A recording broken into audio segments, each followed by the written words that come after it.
Yowza. And they're off. And there's Jacklich in the in the yellow horse, and there's Abel in the blue horse, and they're rounding the corner and they're heading for the straightaway. Here they go. They're off. Don't ask me how that got going. I have no idea. So what are we doing here? Let's see, another episode of the Gold Ball Hunting Podcast, Jeff.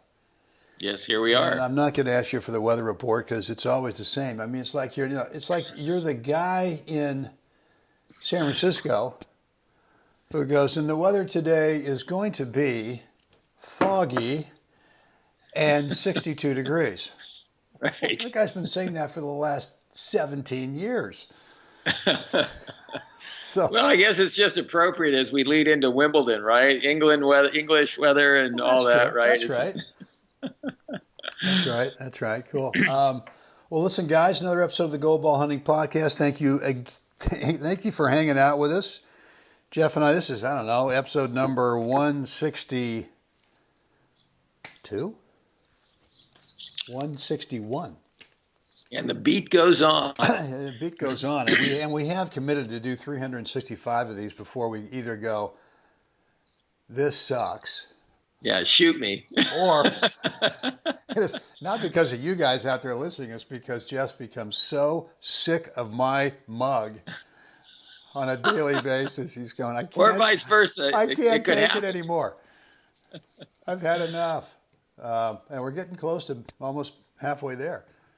Yeah. So it's been interesting for me. I mean, this whole time, obviously less than 6 months into it, I've actually, I've really strongly considered some stuff about my own game that's actually helped me, I think. I mean, I would say, and that's really what we're doing here, right? Is we're really trying to help players, at least with this format, more with the mental game, because we're not on the court. We're just chatting from wherever we are remotely. Right.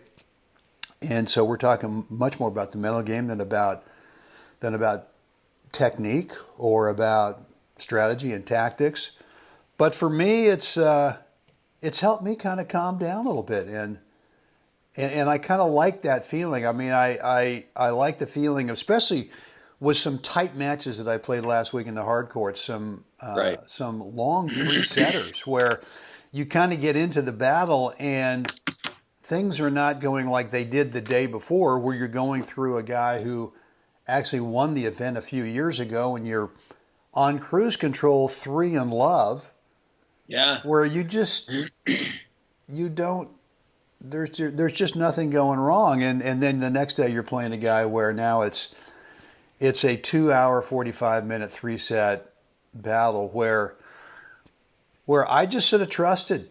I just kind of trusted that, you know what, if I don't do the drama thing because the drama thing for me, even if it's one time, it still kind of gets inside my head and makes me, I don't know. Right.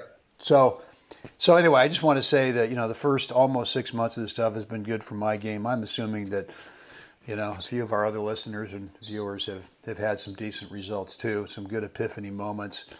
And one of the ways we are helping Jeff is with this free private 10-minute coaching call that we are offering. Guys, you can get on the phone with us. It's a 3-way call. And we don't record it, but we are asking you, since it's only 10 minutes long, that you bring that number one thing in your game right now that you feel is holding you back from getting that result that you want, whether it's singles and or doubles. The way to do that, go over to our website, goldballhunting.com, enter your first name, then enter your email address, then click the button. It's a 3-step process. And then the 4th step is you'll be presented with our online calendar scheduler where you can pick a date and time that works best for you to do the 10-minute call. So, God, I had something I wanted to talk about. Now I know what it was. Oh, boy. All that rambling, I forgot what I wanted to talk about. What, as a coach and as a teaching pro, and whether it's with, and let's say it's your group of players that are not pure beginners who have not started competing yet, but are players who are trying to become better better competitors, whether it's in tournaments or whether it's in league matches. And they've told you, this is something I want to do, and I'm willing to commit to doing it with you as my coach, Jeff, and I'm willing to do whatever you tell me, whatever you want me to do. What is the number one thing that you feel that you're telling those players to do that either they're not doing it or you wish they would just simply do more of it? Wow. That's a big question. Yeah, I can actually pause the recording if you'd like me to right now, so you can. No, I'm kind of good. noodle on it and think about it. But I'm going to bob and weave here and see if I can, I mean, I think I just find with myself sometimes there's things I say, and I know that if they did the thing, or if they didn't just dabble in the thing, that right. they'd start moving the needle. I'm going to say first on the stop trying to do something would be stop trying to win points. So let's dig into right. that. What is So that means is quit looking for the exit first. In its simplest form, simmered down to its most concentrated, format would be quit looking for the exit first, meaning quit trying to end the point first. That is such I mean, on the surface, it's a little thing, but underneath, the iceberg is like a continent all to itself. Yes. And so, I mean, to me, it's they still, even though with your expert coaching, they still don't trust that it's okay to stay in the point. Right. And then I'd say the other thing is the focus on the focus on technique, and depending on the instruction itself, is the pro actually trying to work with your athleticism, the way you naturally swing the racket? Is there some sort of cooperative athletic interpretation going on to help move the needle where you can consistently now hit a forehand in the court, as opposed to I'm trying to hit whatever technique it is you're trying to do, I'm trying to deploy that, and now I'm trying to win the point. So I end up like double stacking the impossible in the middle of a match. Right? Well, I think a lot of technique is taught with the thought in mind that you will eventually master this stroke in a way that you can end points with it. Say that again. I'm sorry. I think a lot of technique is taught with the ultimate goal that you'll be able to master this in such a way that you'll be able to use the stroke technique I'm showing you so that you can end the point. Right. You can hit the big dinger. Yeah. So to me, it's like a chicken and egg thing. It's like, all right, maybe it's not a chicken and egg thing, but it's like stroke technique should be taught in a way, I think, that it's a foundational part of your game where you start to trust that I can hit this semi-top forehand until the cows come home. I can sit there and hit this thing a safe height over the top of the net with just enough spin, not artificial BS spin, but with just enough spin to be able to keep the ball inside the court. And worst case, I'm neutral in the point. I can stay in the point.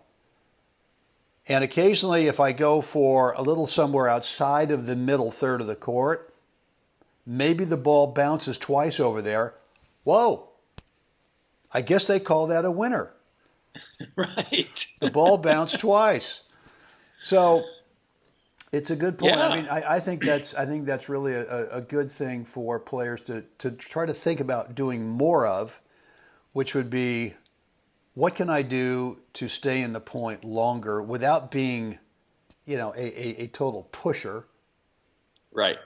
But yeah, I'm not and you're not condoning talking that about that. either. No. I'm not talking about that. I'm talking about using your strokes, hitting your best forehand or your best backhand, whatever it is, doing the pattern, executing and performing those things that we're supposed to do, not backing off to the point where I'm just bunting the ball around the court. I'm not talking about staying in the point that way. I'm talking about executing your plan and doing that, but not then once you've created the opening, having your brain flip and go, okay, now I'm going to go for the death blow, and now it's 100% on you.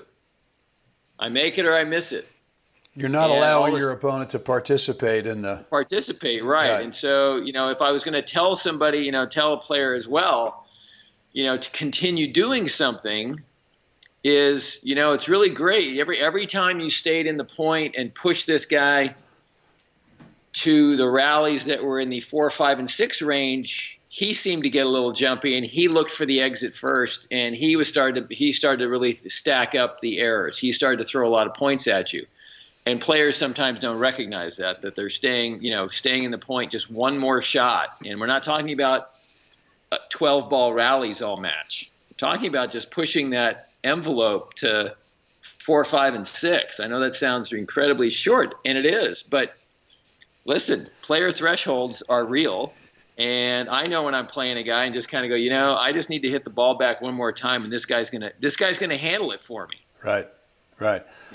So that would be the other advice. Is on the other opposite of that is, can you get comfortable staying in the point? Well, that's my next question. Why is it? What's the number one? Not number one, but give me a reason why so many players don't trust staying in the point. They don't trust their the strokes that they have. They're not confident with that they can. That would be I would say that's number one. So once they've hit a good shot or two, then all of a sudden it's like, I don't know if I can do that again. So okay, that subconscious part of it where they're really not confident in their own stroke production. The other thing I think is a false understanding of the game itself. We've talked about this where they see the highlight reel and everybody's hitting winners on the highlight reel. Yeah, that's why it's the highlight reel. This wasn't the entire match. Right. So, let's get back to what you just said about they just don't trust that they can actually hit a third ball back in the court. And so it's kind of weird because you don't trust you can hit a third ball back into the court. But yet you do trust that, I can hit a dinger, a little tiny thing, over there. That doesn't wash. That doesn't make any sense. I think it's a little bit of that, fight or flight, where it's also trying to, I want to get out of the point now. So I'll just, and I don't think it's necessarily a conscious, I'll go for it. I think a lot of this stuff is underlying. It's not this conscious thought process that I don't trust my strokes. I want to get out. I think it's an emotional response to what's going on. And so then, I'm there's the opening. I should just hit a winner. Right. I'm gonna accelerate. I'm gonna hit the ball beyond the pace that I can actually control. Because there's that. We've talked about that in the past where there's a rally ball pace for you. Your rally ball pace is different than my rally ball pace that I can hit all day long. And so where is that? And then how far up from that can I push until the bottom starts to drop out of my control? Yeah. And there's a breaking point where now it's just completely, off the rails. And so can you stay in that mode just to hit a little above your controlled rally ball when you are going to go to that, go a little bit bigger to the open court, but let's not go nutty. Let's just, can I make the gal touch the ball while they're running that ball down to hit the next ball? So you may require you to finish off the next ball. Might be the really easy, And that's really what I think the players have to trust is that, look, if you stay in there long enough, eventually you're going to get a really chubby opportunity to be able to do something. I mean, your geometry now all of a sudden becomes so much better, which means that it's a short ball, and I think that there's another situation where players kind of go, well, I've been in the rally for 4 shots, And now I've got a Right. ball that's maybe, oh, this one's short. No, it's not. Right. It's not Right. short. It's 2 feet shorter than the other 4 that you hit, but that doesn't Right. mean it's a short opportunity. So, Right. well, I think that some of that is just desensitizing yourself, is just getting out there and there are certainly drills that you can do. There's practice situations that you can set up. Right. Where do this in practice. Don't try to flip the switch in your matches all of a sudden. No. Go out there and get a practice partner. You guys play some points and see how many touches you can create in a point. Start counting them off. The serve, 1. Here comes the return back. You hit it 2. Start counting them off. And again, we're not talking about pushing, but we're talking about bringing standard foundational stroke technique, forehand and backhand, that allows you to hit this nice, clean, uncomplicated stroke all day long in the court. And why not just go right back up the middle third of the court and just start counting to yourself how many you can get to until that yields something really incredibly, just an absolute no-brainer. Make it a no-brainer, not a, I think this is short. You're okay. right. So, all right. Well, that's a great answer, Jeff. Well, guys, would love to hear back from you on this. In the comments, let us know. Let us know if this is sort of something you feel in your matches, that, as Jeff said, you're looking for the exit. You want to get out of the point. You don't trust staying in the point. Look, and I get it. If you've got, you got that football knee injury from back when you played for Ohio State, Right. and you got tackled by, I don't know, Tommy Nobis of Texas. I'm sure there'll be some Westerners going, Tommy Nobis? Yeah. You remember Tommy Nobis, who was on the cover of Sports Illustrated back? I do. I remember that.